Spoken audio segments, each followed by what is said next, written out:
এই মকুল, কোথায় আছিস? এদিকে আয় তো। ম্যাডাম ডাকছেন আমারে? হ্যাঁ, তোর স্যার গেছে আত্মীয় স্বজনকে কোরবানি মাংস বিলি করতে, ঠিক আছে? আর এখানে কিছু মাংস আছে, তুই একটা কাজ কর, রাস্তা যত ফকির মিসকিন আছে না, ওদেরকে একটা বিলি করে দিয়ে আয়। আচ্ছা ঠিক আছে ম্যাডাম।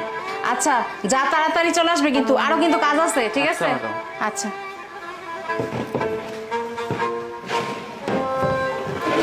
ম্যাডাম ম্যাডাম সবার দিয়েছি, বেশি দূরে যাইতে হয় নাই। বাড়ির সামনে দিয়ে কিছু গরিব ফকির মিসকিন ছিল, পাইয়া হাইরে খুশি, মাংসগুলো হাইরে লাল টকটকা, মনে মজা করে খাইতে পারবো। কোরবানির মাংস তো আবার আরো মজা হয়। তো ম্যাডাম আর কেউ দিতে হবে না? আর কেউ মাংস পাইবো না ভাগে? না তো, আর তো দেওয়ার কিছু নাই, আর মাংস নাই, আর দিতে হবে না। এখন তুই বাকি কাজগুলো শেষ কর, ঠিক আছে? আর কেউ দেওয়ার মতো মাংস নাই ম্যাডাম? আর কেউ পাইবো না একটু? না তো, সব তো দিয়ে দিছি, তোর স্যার নিয়ে গেছে, তুই এবার ফকির মিসকিনকে দিছিস, আর মাংস দেওয়া না, আর মাংস এখন নাই কাছে।